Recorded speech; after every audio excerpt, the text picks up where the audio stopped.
Okay, welcome all of you. स्वागत है आप सभी का।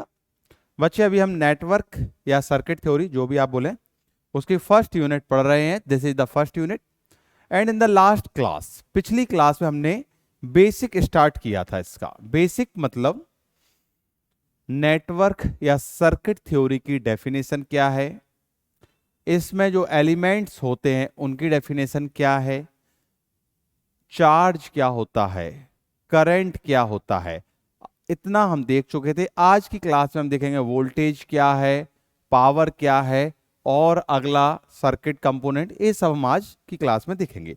लास्ट क्लास में एट द लास्ट, जब हम लास्ट क्लास कर रहे थे, आपने अगर पिछली क्लास पढ़ी होगी तो सबसे लास्ट क्लास में बाय डिफॉल्ट पता नहीं कैसे क्या हुआ, अपने आप ही रिकॉर्डिंग पॉज हो गई।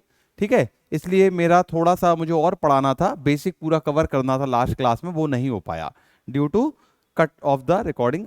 रिकॉर्डिंग अपने आप ही कट हो गई थी, कोई प्रॉब्लम नहीं है ना। हम आज वहीं से शुरू करेंगे जहां हमने पिछली बार छोड़ा था। ओके, लास्ट क्लास में बाय चांस अपने आप रिकॉर्डिंग बंद हो गई थी, इसीलिए मुझे और भी कवर करना था, पर कोई बात नहीं है। आज की क्लास हम वहीं से स्टार्ट करेंगे जहां पिछली बार मैंने छोड़ा है। चलिए, तो हम जो लास्ट क्लास में पढ़ चुके हैं, सर्किट क्या होता है, डेफिनेशन मैं बता नहीं रहा हूं, ये हम लास्ट क्लास में पढ़ चुके हैं, एक जस्ट आपको आइडिया दे रहा हूं। Circuit is a interconnection of elements और electronic devices so energy can transfer communicate from one point to another point, है ना। इसको आप और लास्ट क्लास में समझें, उसको अच्छी तरह से मैंने और डिटेल में बात की है। ये केवल डेफिनेशन दिख रही है, इसको समझाया मैंने कहाँ है, पहली क्लास में, है ना। चार्ज क्या होता है, उसके बाद ए चार्ज का कंसेप्ट कहां से आया, उसके बाद law of conservation of charges क्या है, करंट क्या होता है, और ए 1 एम्पियर करंट की डेफिनेशन को हम डिस्कस कर रहे थे। और यहां पर हमारा लाइट बाय डिफॉल्ट यहां पर हमारी रिकॉर्डिंग बंद हो गई थी। ये यहां तक हमने लास्ट डिस्कस कर लिया था, इसके बाद भी किया था, पर यहां तक आप पढ़ चुके हैं। डेफिनेशन आपने नहीं लिखी थी, 1 एम्पियर करंट की डेफिनेशन मैंने समझा दी थी पर लिखाई नहीं थी। अब इसको यहां समझ लें। 1 एम्पियर करंट का मतलब है, करंट क्या होता है, चार्ज अपॉन टाइम। 1 एम्पियर मतलब दोनों की वैल्यू 1 ले लो। तो क्या बोला था मैंने कि 1 कूलाम चार्ज को 1 सेकंड में किसी कंडक्टर के क्रॉस सेक्शन एरिया में निकलने ते समय जो करंट फ्लो होता है वो 1 एम्पियर करंट होता है। सो ट्रांसफरिंग और movement of 1 coulomb of charge in 1 second through a cross section of conductor generate 1 ampere current. ये 1 एम्पियर करंट जनरेट करेगा। जैसे मैंने समझाया था कि अगर आपका सपोज ये एक कंडक्टर है, क्रॉस सेक्शन है, इसमें से अगर आपका 1 कूलाम चार्ज 1 सेकंड में निकल रहा है तो 1 एम्पियर करंट जनरेट हो रहा है, या मैं कहूं 1 एम्पियर करंट फ्लो हो रहा है। This is the definition of 1 ampere current. अब अगला जो हमें पढ़ना है, डेट इज द वोल्टेज, है ना। अगला हमको क्या पढ़ना है, वोल्टेज। तो वोल्टेज मैं आपको समझा चुका हूं, ठीक है। वोल्टेज क्या होता है, बेसिक क्वांटिटी है, चार्ज, करंट, वोल्टेज, पावर, है ना। जैसे कि मैंने आपको लास्ट क्लास में बताया था कि कोई एक कंडक्टर है, suppose this is the conductor, piece of the conductor, और हमें पता है कंडक्टर के अंदर फ्री इलेक्ट्रॉन पाए जाते हैं, ठीक है। क्या हमें पता है कि कंडक्टर के अंदर क्या होते हैं, फ्री इलेक्ट्रॉन होते हैं। बट मैंने ये आपको बताया था कि अगर इस कंडक्टर में फ्री इलेक्ट्रॉन है और वो मूव कर रहे हैं तो क्या मैं इसके अक्रॉस अमीटर लगाऊं तो मुझे करंट दिखेगा अमीटर में, नहीं दिखेगा। क्यों, क्योंकि मैंने बोला था कि कंडक्टर में जब तक आप बाहर से फोर्स नहीं लगाओगे वो जो इलेक्ट्रॉन है वो सब रैंडम डायरेक्शन में मूव करेंगे, सभी के सभी इलेक्ट्रॉन रैंडम डायरेक्शन में मूव करेंगे, जिसके कारण जो टोटल करंट होगा वो 0 होगा। आप एमीटर जब लगाओगे कोई भी करंट फ्लो नहीं होगा। तो फिर हमें करंट फ्लो कराने के लिए मूवमेंट ऑफ चार्ज चाहिए इन पर्टिकुलर डायरेक्शन। क्या मेरी बात समझ में आई? करंट के फ्लो होने के लिए केवल इतनी डेफिनेशन सफिशिएंट नहीं है कि flow of charge give the current. Flow of charge in particular direction gives the current, या rate change of charge with the time give the current. तो आपको जो ये इलेक्ट्रॉन्स फ्री हैं कंडक्टर में, उनको पर्टिकुलर डायरेक्शन में मूव करवाना है, एक्सटर्नल बैटरी देना पड़ेगा। अब ध्यान से सुने, this external battery generate electromotive force on the electrons. ये इलेक्ट्रॉन्स पर इलेक्ट्रोमोटिव फोर्स जनरेट करेंगे, ईएमएफ जनरेट करेंगे, and due to this force electron will move in this side. ए पॉजिटिव है बैटरी का, ए नेगेटिव है, तो इलेक्ट्रॉन इस डायरेक्शन में जाएंगे और करंट इसके अपोजिट डायरेक्शन में जाएगा। हमें पता है कि करंट इलेक्ट्रॉन के अपोजिट डायरेक्शन में मूव करता है। Is it clear? समझ में आया? हाँ जी सर, समझ में आ गया। बड़ी आसान सी बात है ये तो। ठीक है, तो हम बात करें कि आपका इलेक्ट्रॉन यहां कब मूव किया, when you apply the battery. इस बात को ध्यान से सुने, when you apply the battery, then the electrons in the conductor will move in particular direction. So आपको बाहर से फोर्स देने की जरूरत है, आपको बाहर से वर्क करवाने की जरूरत है अगर आप करंट के फ्लो चाहते हो। And this external force, this external battery is called, this external force which require to movement of electron is called the potential difference EMF। समझ में आया कि नहीं आया? तो पोटेंशियल की डेफिनेशन क्या हुई? The EMF is also known as voltage and potential difference। जो हमारा EMF है से आप वोल्टेज भी बोलते हो, पोटेंशियल डिफरेंस भी बोलते हो। तो it is a amount of, A actual में मैं लिख रहा था और यहां पर हमारी रुक गई थी, लाइट चली गई, यहां पर रिकॉर्डिंग रुक गई थी। तो वोल्टेज की डेफिनेशन में बोल रहा था आपको, पोटेंशियल और EMF.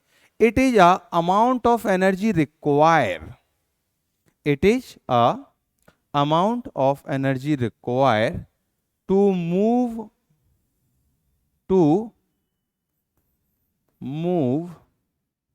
1 coulomb charge from one point to another point। Is it clear or not? समझ में आया? So potential is the energy required to move a unit charge,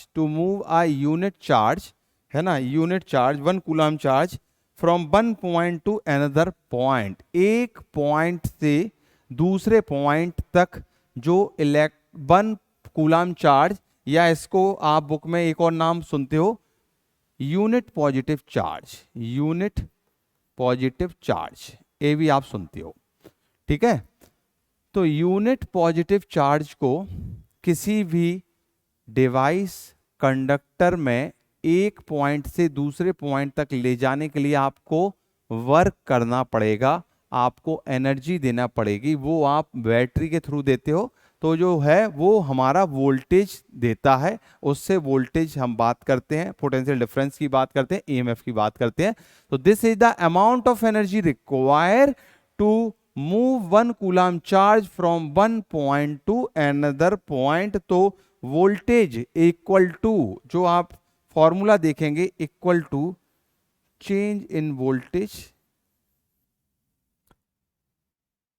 voltage is equal to dW by dQ।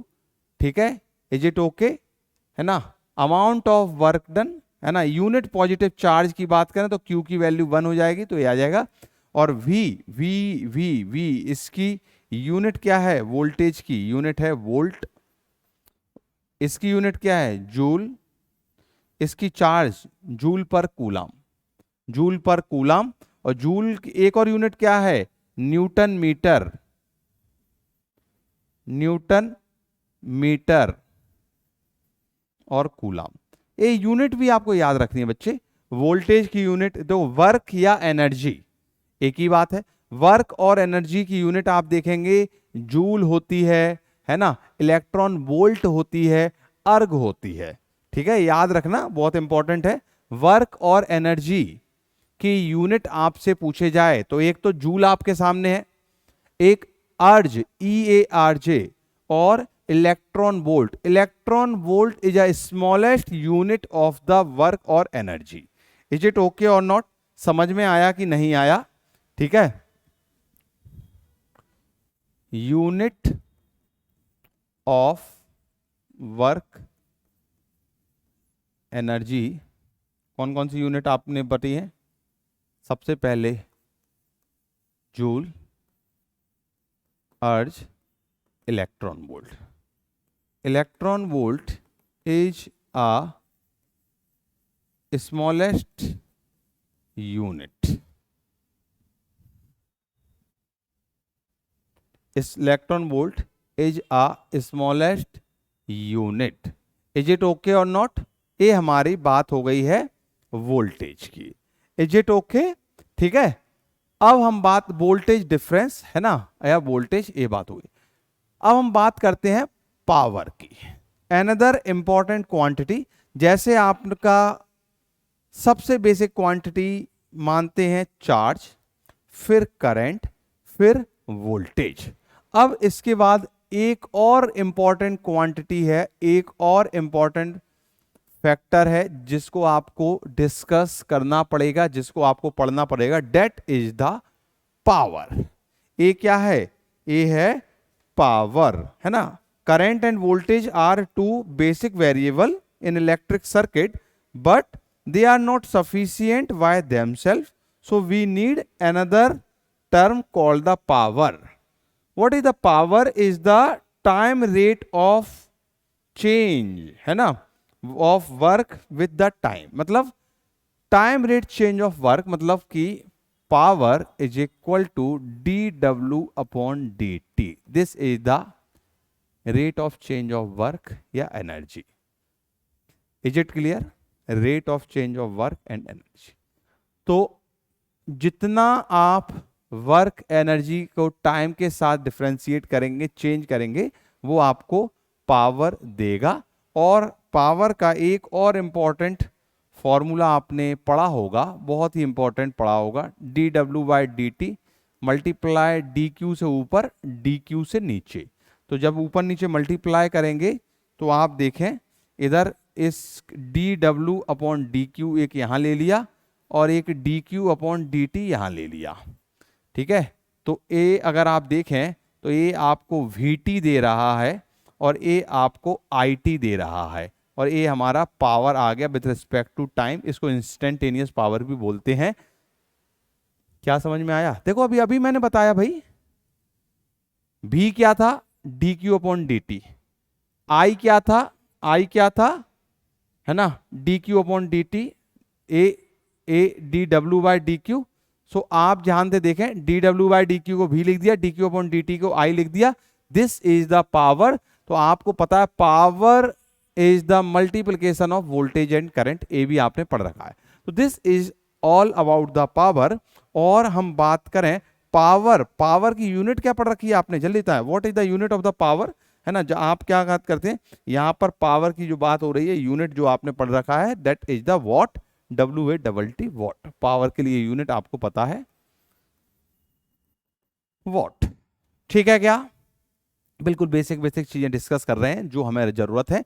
अब कोई बच्चे के दिमाग में आए कि सर करंट और वोल्टेज तो बड़ा बड़े टॉपिक। हाँ भाई, वोल्टेज EMF अपने आप में बड़ा डिटेल्ड टॉपिक है अगर आप फिजिक्स में पढ़ेंगे।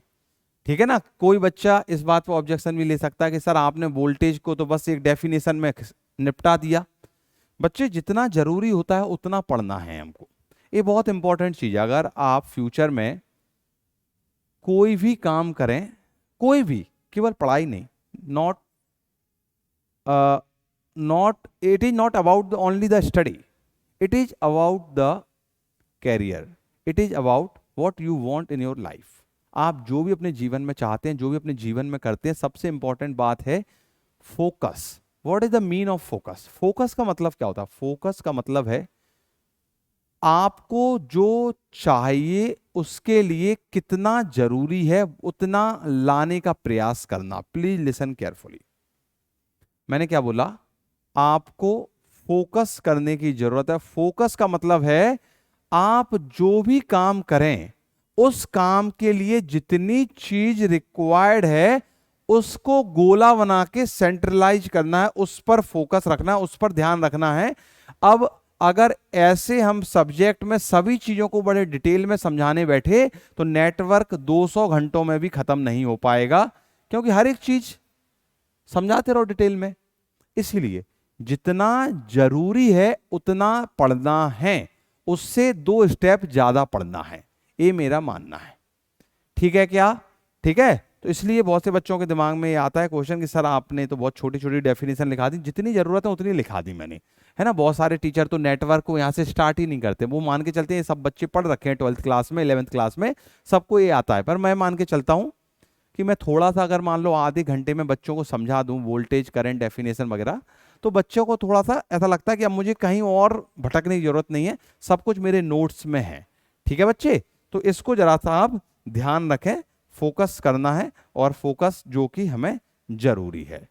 ठीक है बच्चे, चलिए अब हम बात करते हैं पावर के बाद। बड़ा इंपॉर्टेंट बात आती है कि आप जब कोई सर्किट में देखोगे तो एक साइन कन्वेंशन आता है पावर के लिए। ठीक है,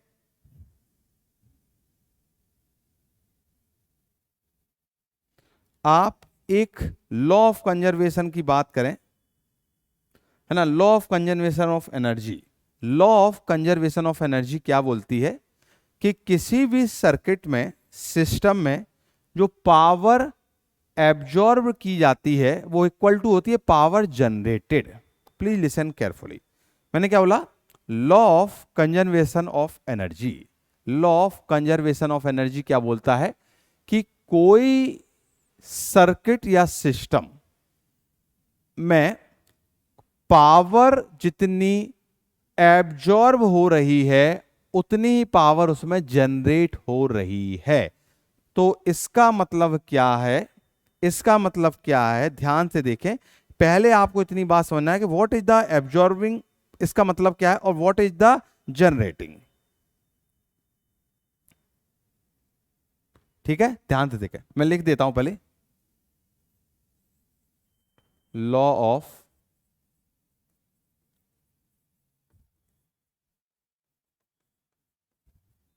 law of conservation of energy.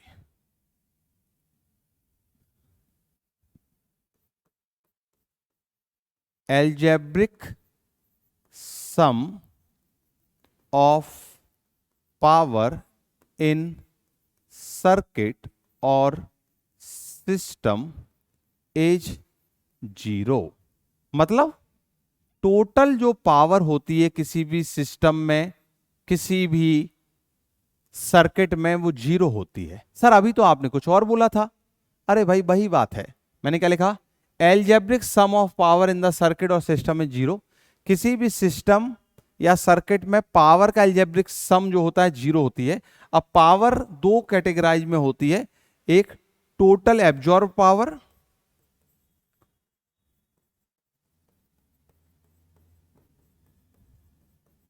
Total absorb power, जितनी पावर एब्जॉर्ब हो रही है, जो पावर एब्जॉर्ब हो रही है, टोटल जनरेटेड पावर।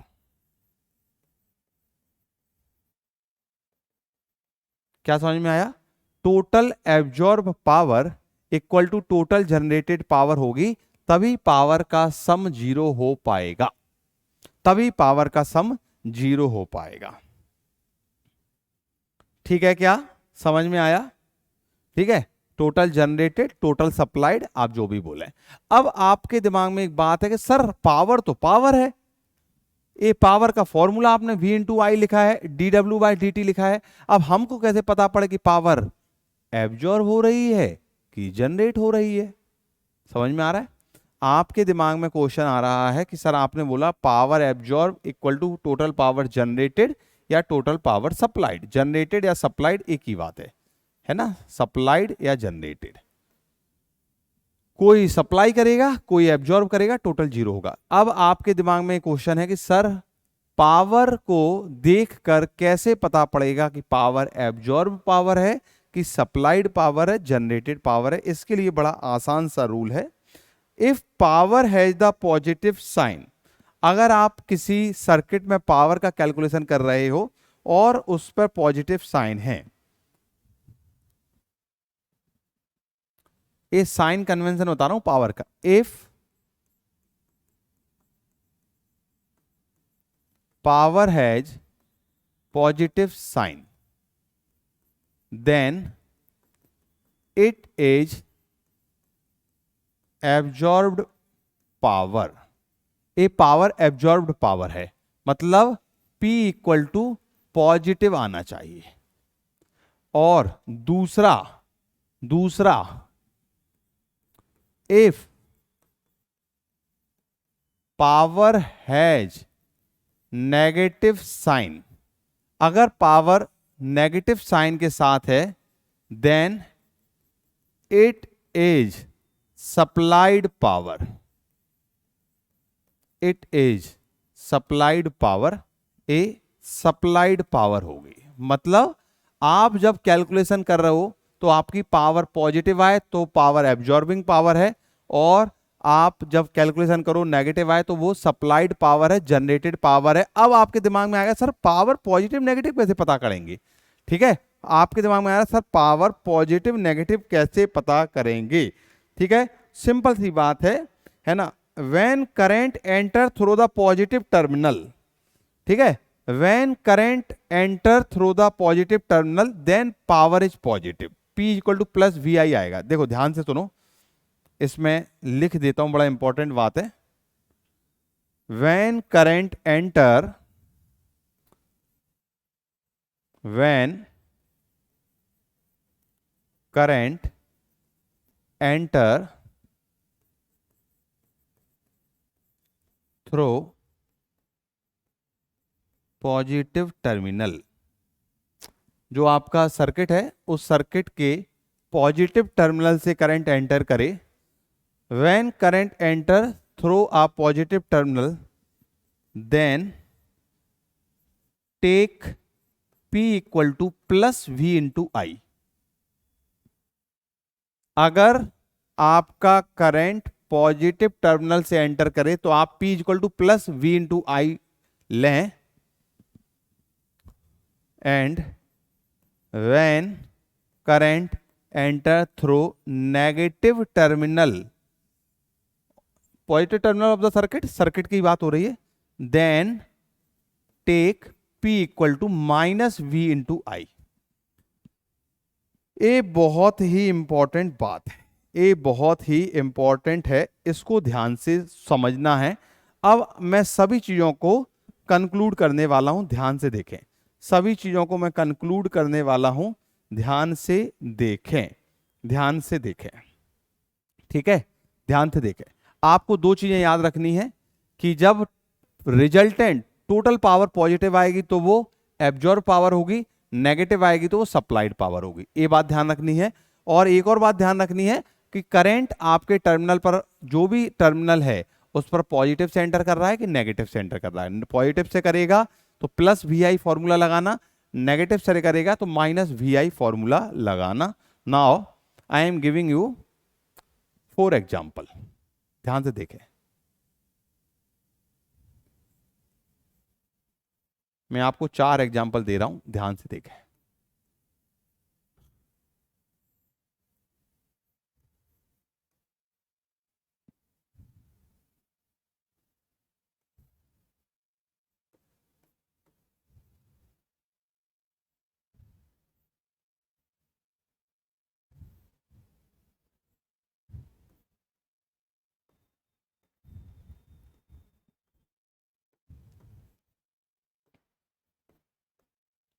कोई एक एलिमेंट है जिसके अक्रॉस वोल्टेज 4 है।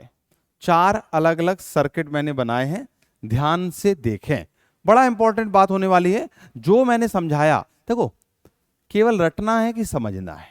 मैंने आपको पहले ही बोला था कि सर्किट थ्योरी जो सब्जेक्ट आप पढ़ रहे हो is a very very tough subject,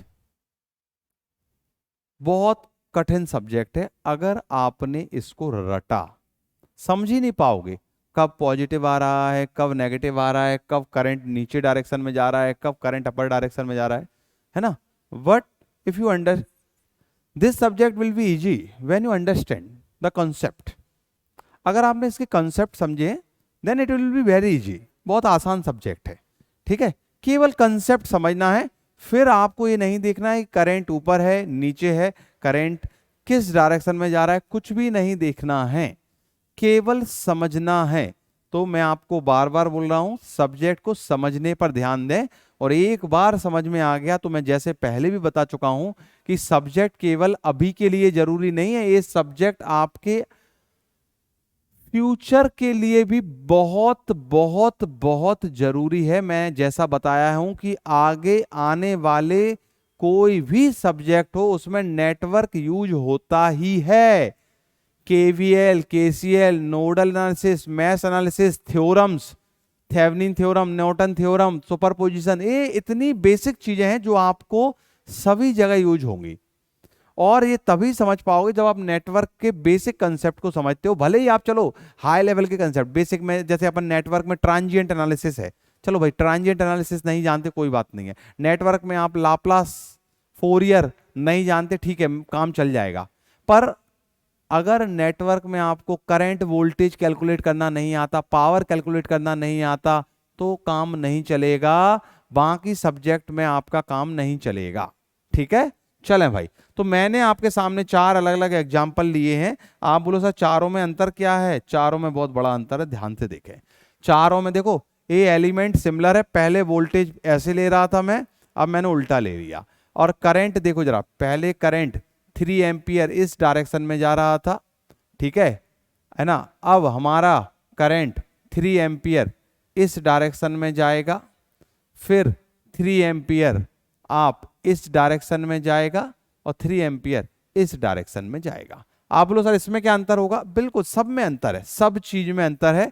चार अलग अलग सर्किट मैंने आपके सामने बनाए हैं, ये चार ही कॉम्बिनेशन बन सकते हैं। अगर आपको चारों चीजें समझ में आ गई तो पावर में कभी आपको कंफ्यूजन नहीं होगा कि कब एब्जॉर्ब पावर लेनी है, कब डिलीवर्ड पावर लेनी है। एब्जॉर्ब और डिलीवर, ठीक है। एब्जॉर्ब बोले आप, है ना, और उसे डिलीवर बोले, जनरेटेड बोले, सप्लाइड बोले, है ना, कोई दिक्कत वाली बात नहीं है।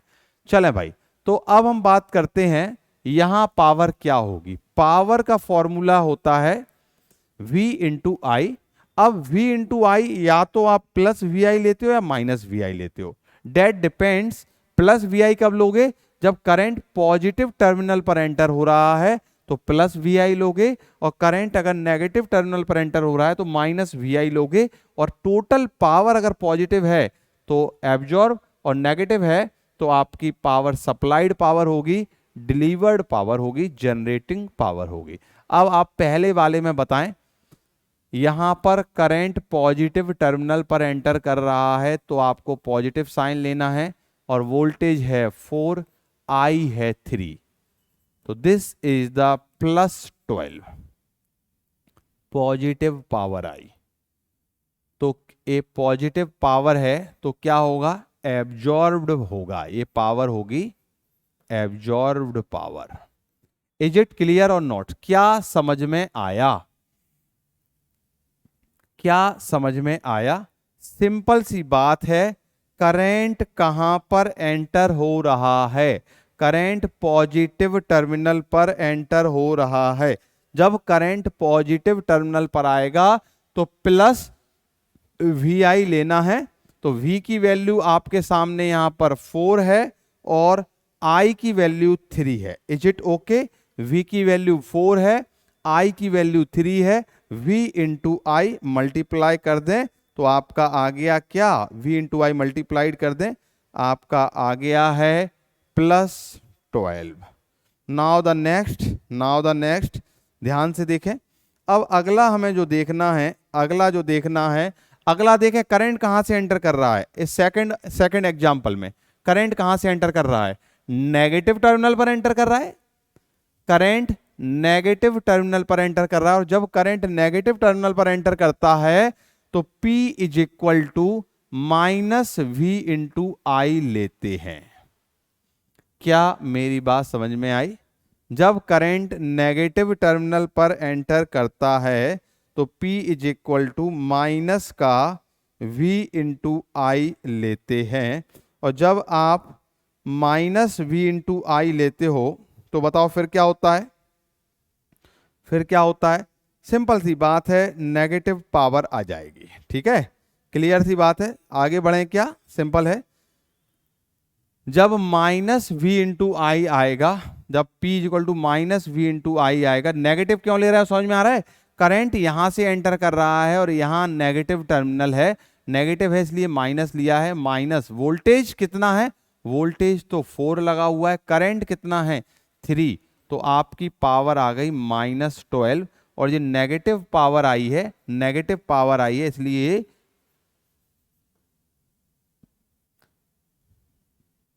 डिलीवर्ड पावर है, इसलिए सप्लाइड पावर है। अगला देखें, अगला देखें, ध्यान से सुनना। अब आप बताओ जरा, अगले में करंट पॉजिटिव टर्मिनल पर एंटर कर रहा है कि नेगेटिव टर्मिनल पर एंटर कर रहा है? इतना जरा बताएं। करंट पॉजिटिव टर्मिनल पर एंटर कर रहा है कि नेगेटिव टर्मिनल पर एंटर कर रहा है? अगर आप ध्यान से देखें तो करंट हमारा नेगेटिव टर्मिनल पर एंटर कर रहा है। करंट नेगेटिव, यही लिखा हुआ है। देखो मैंने सब तरह से लिख दिया, वोल्टेज ऊपर नीचे घुमा के लिख दिया और करंट ऊपर नीचे लिख दिया। अब कहीं कोई कंफ्यूजन नहीं है। अगर इस चीज को समझ में आपको आ गया तो फिर कहीं कोई दिक्कत नहीं होगी। कोई भी एग्जाम में कोई भी क्वेश्चन कर लें, बड़ा बेसिक क्वेश्चन है पर बड़ा इंपॉर्टेंट है। इसमें आपको करंट के एब्जॉर्बिंग पावर की एब्जॉर्बिंग और डिलीवर पावर का कंसेप्ट समझाने के लिए मैंने ये लिया है। अगर पावर इधर देखें तो यहां आपका करंट यहां एंटर कर रहा है और इस पॉइंट पर आपका नेगेटिव है, तो माइनस वी इंटू आई आप लोगे, और माइनस वी, वोल्टेज तो अपना 4 ही रहेगा, कोई नहीं तो ये तो नहीं बोला सर -4 हो जाएगा, वोल्टेज तो 4 है इस एलिमेंट पर, और आई करंट 3 है, तो आंसर आ गया -12। आपकी पावर कैसी हो रही है? Power is delivered, power delivered है। और लास्ट एग्जांपल देखें, आपका करंट यहां एंटर कर रहा है और यहां पर पॉजिटिव टर्मिनल है, यहां पर पॉजिटिव टर्मिनल है, तो प्लस V इंटू आई आएगा, और V की वैल्यू 4, I 3, +12 मतलब एब्जॉर्ब्ड पावर। तो आई थिंक आपको कंसेप्ट समझ में आ गया होगा, आई थिंक आपको कंसेप्ट समझ में आ गया होगा कि कब हमें एब्जॉर्ब बात करनी है और कब हमें डिलीवर्ड की बात करनी है। ठीक है, क्या समझ में आ गया? Power absorb, power delivered, is it okay? Power absorb, power deliver. एक और क्वेश्चन मैं बताता हूं क्योंकि इस पे आपको क्वेश्चन ज्यादा देखने को मिलेगा। Power absorb, power deliver.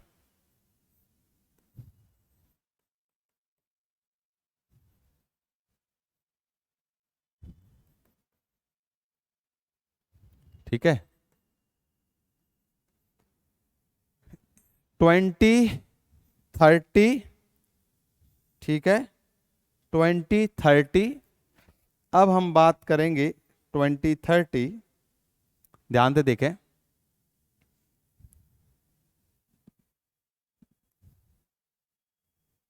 Current की डायरेक्शन ये गिवन है, ये वोल्ट है। देखो आपको 2 वोल्टेज दिए, देखो एक सर ये इंपॉर्टेंट कंसेप्ट बताना चाह रहा हूं, इससे मैं आपको ए वाली चीज समझाऊंगा, ध्यान से समझें। इससे मैं आपको क्या समझाने वाला हूं, ये जो दिया है ए वाली चीज समझाना चाहता हूं। क्या लिखा हुआ है? ये जो सर्किट मैं आपको बना रहा हूं, इस सर्किट के लिए मैं ये प्रूव करने वाला हूं। ये क्या है? ये है किसी भी सर्किट के लिए, किसी भी सिस्टम के लिए टोटल पावर 0 होती है। किसी भी सर्किट के लिए, किसी भी सिस्टम के लिए टोटल पावर 0 है। टोटल पावर 0 का मतलब है जितनी पावर वो एब्जॉर्ब करेगा उतनी ही पावर वो डिलीवर्ड करेगा, जनरेट करेगा, सप्लाइड करेगा। ये मैं आपके लिए प्रूव करने वाला हूं। इसको हम प्रूव करने वाले हैं, इसी को हम देखने वाले हैं कि ऐसा कैसे पॉसिबल है। ठीक है, चलो इसको समझते हैं। तो सबसे पहले इसको समझने के लिए आपको इसमें करंट निकालना है। करंट की डायरेक्शन गिवन है, ये जो मैंने आपको करंट की डायरेक्शन बताई है, ये डायरेक्शन इसमें आपके गिवन सर्किट में गिवन है। ठीक है, अब हम आगे इसमें डिस्कस करने वाले हैं, ध्यान से देखें। हम आगे इसमें डिस्कस करने वाले हैं, ध्यान से देखें। पहले तो मुझे पावर निकालनी है, तो वोल्टेज देखो, पावर रजिस्टर, कैपेसिटर, इंडक्टर सभी के लिए निकलती है। यहां पर दो वोल्टेज सोर्स हैं और दो रजिस्टर है। अभी अपन को और भी डिटेल में समझना है। अभी अपन पहली चीज ही समझ रहे हैं फर्स्ट यूनिट की, है ना। फर्स्ट यूनिट में पहला क्या था, बेसिक्स, बेसिक समझ रहे हैं। फिर करंट कंपोनेंट समझेंगे। करंट कंपोनेंट के अंदर मैं आपको रजिस्टर, इंडक्टर, कैपेसिटर सब की बात बताऊंगा। फिर current component, circuit component, sorry circuit component में वोल्टेज की बात करेंगे, वोल्टेज सोर्स की बात करेंगे, करंट सोर्स की बात करेंगे। वोल्टेज सोर्स हमारे अलग अलग टाइप के होते हैं, dependent voltage source, independent, current source भी डिपेंडेंट, इंडिपेंडेंट, बहुत सारी बात करने वाले हैं, है ना। Ideal voltage source, ideal current source, है ना, और practical voltage source, practical current source, सभी बात करने वाले हैं इस टॉपिक में, सर्किट कंपोनेंट। फिर अगली आएगी स्टैंडर्ड इनपुट सिग्नल। अलग अलग इनपुट सिग्नल है, इम्पल्स, रैंप, स्टेप, पैराबोलिक, और फिर साइनोसोडल सिग्नल। अभी मैं आपको सर्किट कंपोनेंट के अलावा सेकंड, अभी मैं आपको बेसिक समझा रहा हूं। बेसिक में हम बात कर रहे हैं पावर कैसे निकालते हैं किसी भी सर्किट में, और ये फॉर्मूला कैसे काम करेगा, और ये कंसेप्ट कैसे काम करेगा, और हम कैसे बोल सकते हैं। मैंने तो बता दिया कि टोटल एब्जॉर्ब पावर और टोटल सप्लाइड पावर बराबर होती है। अब आप बोलोगे सर करके दिखाओ, वो मैं आपको करके दिखाने वाला हूं। एक सर्किट मैंने ले लिया, अब मैं इसमें आपको प्रूव करूंगा। तो सबसे पहले मुझे इसके लिए करंट निकालने की जरूरत है। अब करंट निकालने के लिए केवीएल लगाना पड़ेगा। हालांकि KVL, Kirchhoff voltage law, second unit में हम पढ़ने वाले हैं। अभी मैं यहां केवीएल आपको बहुत छोटा सा समझाऊंगा, बड़े डिटेल में नहीं समझाऊंगा, सेकंड यूनिट में पढ़ेंगे। ठीक है, पर यहां करंट निकालने के लिए केवीएल की जरूरत लगेगी। मैं छोटा सा समझाऊंगा। केवीएल सेकंड यूनिट में डिटेल में पढ़ने वाले हैं। ठीक है, ठीक है, चले हम मैं आगे बात करता हूं, ध्यान से सुने क्या बोल रहा हूं मैं। यहां पर आप केवीएल लगा के आप करंट निकालें।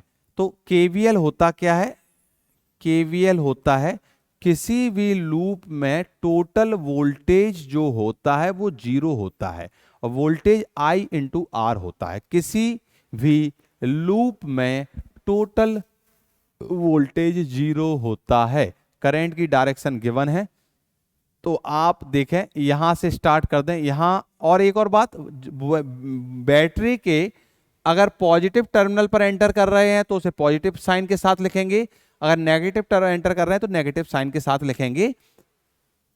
अगर समझ में आ रहा हो तो बढ़िया है, केवीएल नहीं आ रहा हो तो परेशान नहीं होना है।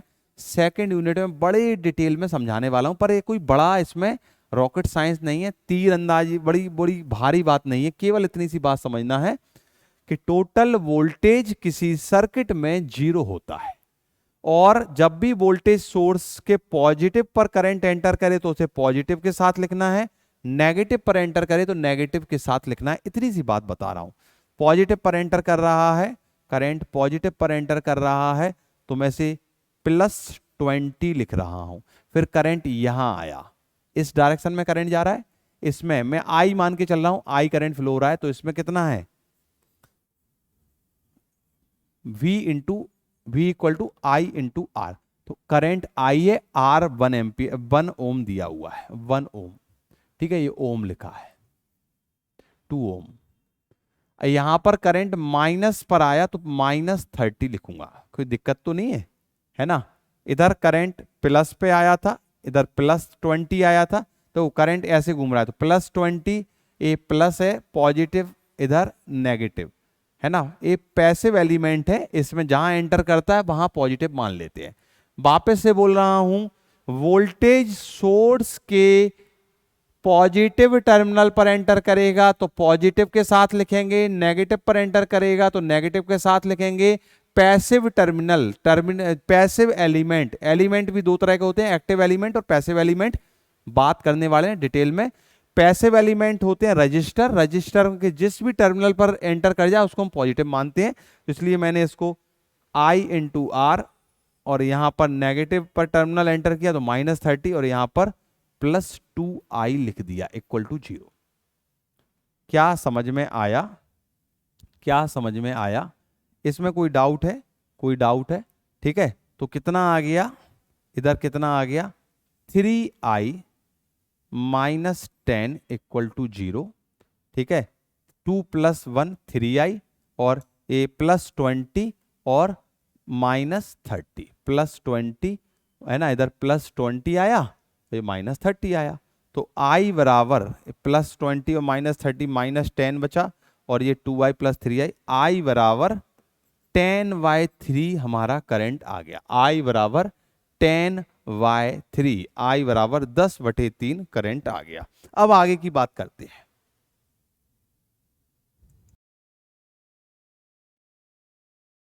ठीक है, निकल आया। अब इसको कैलकुलेशन को जरा सा आसान और करना है क्या? अगर मैं इसको 50 कर दूं, 50 कर दूं, तो जरा सा आसान हो जाएगा। कोई दिक्कत वाली बात तो नहीं है?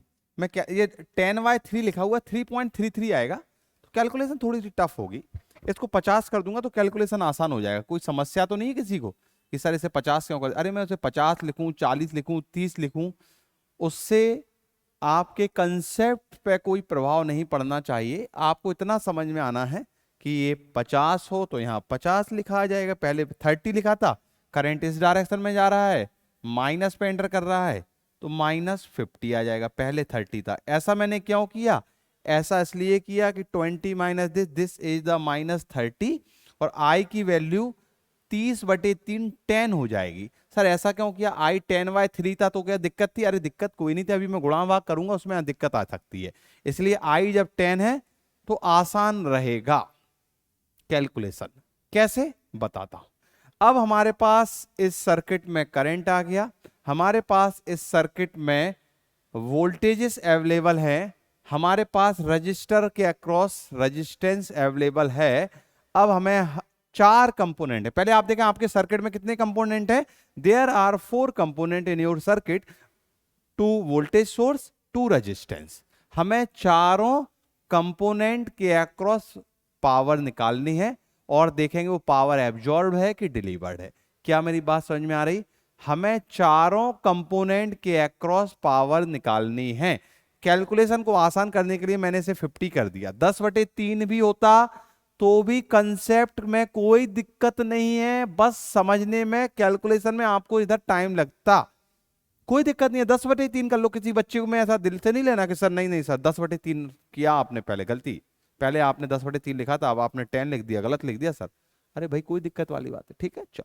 हाँ जी, तो सबसे पहले पहला कंपोनेंट कौन सा मान रहा हूं मैं? पहला कंपोनेंट लिख रहा हूं ये 20, तो 20 वोल्ट, इसके अक्रॉस पावर निकालेंगे। पावर जो होता है वो +V/I होगा या -V/I, डिपेंड करेगा ए उस टर्मिनल पे पॉजिटिव एंटर कर रहा है कि नेगेटिव पर एंटर कर रहा है। 20 वोल्ट पे बताओ करंट कहां एंटर कर रहा है? 20 वोल्ट पर करंट पॉजिटिव टर्मिनल पर एंटर कर रहा है। करंट इस तरह से घूम रहा है, पॉजिटिव टर्मिनल पर एंटर कर रहा है, ठीक है क्या?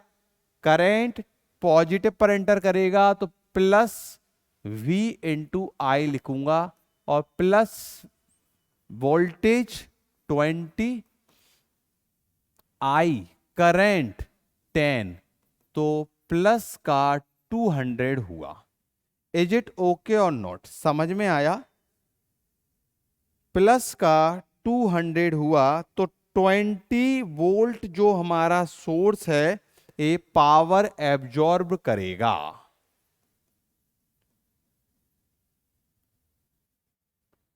बात क्लियर हुई कि नहीं हुई बताओ? पावर क्या करेगा? पावर एब्जॉर्ब करेगा। क्यों?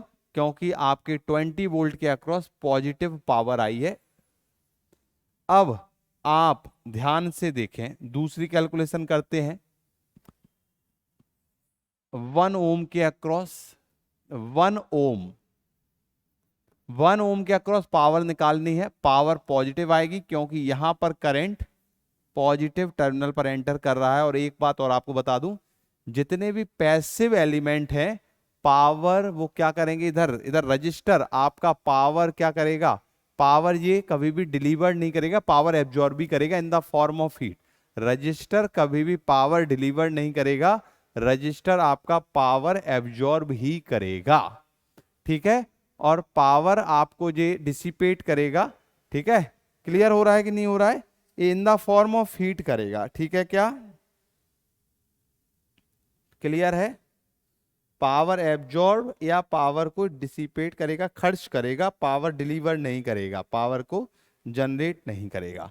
तो रजिस्टर के अक्रॉस पावर जो निकालते हैं आई स्क्वायर आर फॉर्मूले, है ना, इसके अक्रॉस वोल्टेज निकाल लो या सिंपल आई स्क्वायर आर भी फॉर्मूला होता है। पावर का फॉर्मूला आपको पता है, पावर निकालने के लिए V into I square R और V स्क्वायर अपॉन आर, है ना।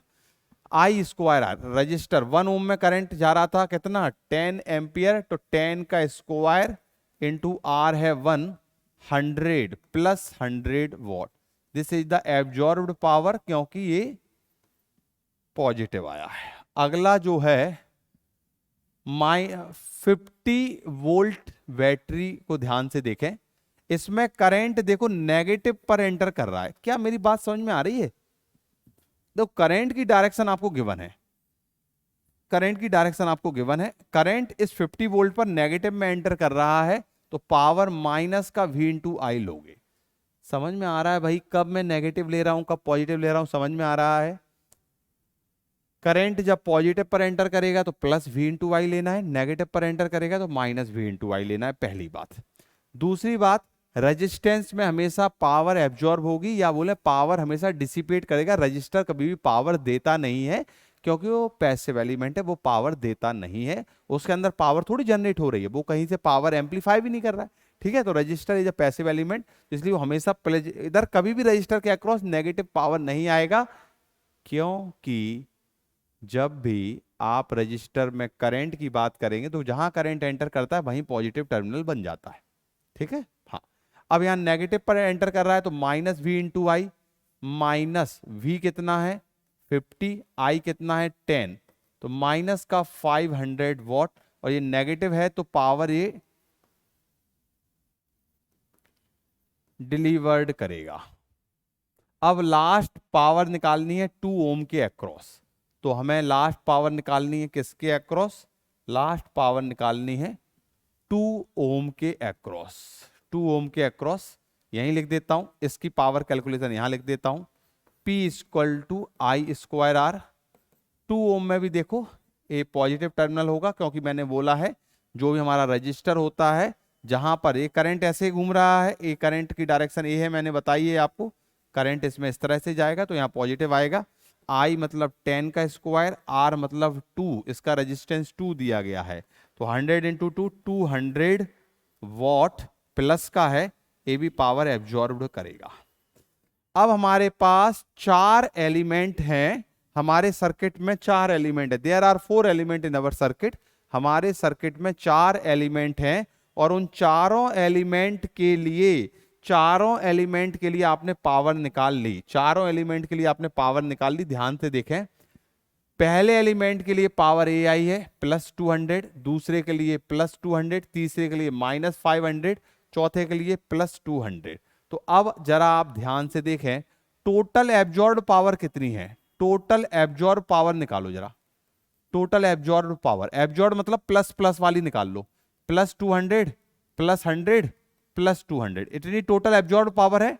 टोटल एब्जॉर्ब पावर 500 आ गई कि नहीं आ गई, देखो जरा बच्चे ध्यान से देखो, इस सर्किट के लिए टोटल एब्जॉर्ब पावर कितनी है, एब्जॉर्ब पावर मतलब पॉजिटिव साइन वाली पावर, और अगर आप ध्यान से देखें तो पॉजिटिव साइन वाली पावर इधर 200 100 और 200 लिखा है, 500 आ गई। और total delivered power, total supplied power, total supplied power कितनी है, टोटल सप्लाइड पावर कितनी है, टोटल सप्लाइड पावर मतलब नेगेटिव वाली पावर, नेगेटिव 500 केवल यही लिखा हुआ है, ये सप्लाइड पावर भी 500 है। मैंने क्या बोला था, मैंने क्या बोला था, किसी भी सर्किट में एब्जॉर्ब्ड पावर और generated power, supplied power, delivered, जो भी आप बोलो, बराबर होता है। किसी भी सर्किट में, सिस्टम में जितनी पावर जनरेट होगी उतनी ही एब्जॉर्ब हो जाएगी, ऐसा कुछ नहीं है कि यही तो लॉ ऑफ कंजर्वेशन है। अगर पावर को आप जनरेट कर पाते तो समस्या ही खत्म हो जाती। पावर एनर्जी एक फॉर्म से दूसरे फॉर्म में ट्रांसफर होती है। Energy is transfer from one form to another form. Energy neither we created nor we destroy. This is the concept of law of conservation of energy. Energy को ना आप generate कर सकते हैं ना उसे खत्म कर सकते हैं, एक फॉर्म से दूसरे फॉर्म में कन्वर्ट कर सकते हैं। उसी के बेस पर ये कंसेप्ट था। तो एक कंसेप्ट जो मैंने बोला था आपके लिए प्रूव कर दिया मैंने। इसमें आप देखें मैंने क्या बोला था कि टोटल एब्जॉर्ब्ड पावर जो होगा वो बराबर होगा टोटल सप्लाइड या डिलीवर्ड पावर के।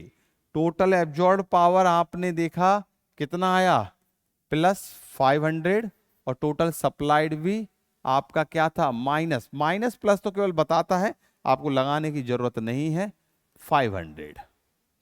तो टोटल एब्जॉर्ब और दोनों बराबर आ गए, ये मैंने प्रूव कर दिया। ठीक है क्या? ठीक है क्या? Now the next important thing जो हमें पढ़ना है, एलिमेंट्स। अब हमने अपने पहली यूनिट का पहला पड़ाव पार कर लिया, बेसिक्स जितनी रिक्वायरमेंट थी हमने पढ़ लिया।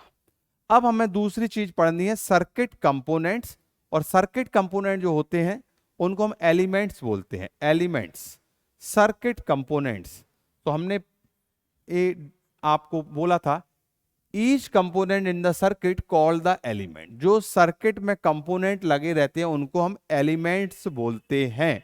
तो पहली बात आपको समझ में आ गई होगी, आपसे बोला जाए सर्किट कंपोनेंट या सर्किट एलिमेंट एक ही बात है। समझ में आया? सर्किट कंपोनेंट बोलूं या सर्किट एलिमेंट बोलूं एक ही बात है। ठीक है, अब हम इसको डिस्कस करने वाले हैं, सर्किट कंपोनेंट और सर्किट एलिमेंट्स को। ठीक है क्या? अभी डिस्कस करें। कहां तक आ गए थे हम? यहां हम आ गए थे, this is the last. Okay, now see कितने मिनट का वीडियो है हमारा। चलिए कोई बात नहीं, नेक्स्ट क्लास में डिस्कस कर लेंगे, अगली क्लास में डिस्कस कर लेंगे। बड़े बेसिक तरीके से, बड़े आराम से हमको पढ़ना है, चीज़ों को समझना है। अगर आप समझेंगे नहीं तो कुछ चीज़ समझ में नहीं आएगी, क्योंकि ये इंपॉर्टेंट है। ठीक है बच्चे? चलिए, तो अगली क्लास में हमें एलिमेंट्स ऑफ सर्किट पढ़ना है, रजिस्टर है ना, उसमें हम कैपेसिटर, इंडक्टर की बात करेंगे, अलग अलग वोल्टेज सोर्स को पढ़ेंगे, सब डिटेल में पढ़ने वाले हैं। बड़ा इंटरेस्टिंग टॉपिक है, बड़ा इंपॉर्टेंट है, इसको जरूर ध्यान से पढ़ें। चलिए मिलते हैं अगली क्लास में, तब तक के लिए नमस्कार, धन्यवाद।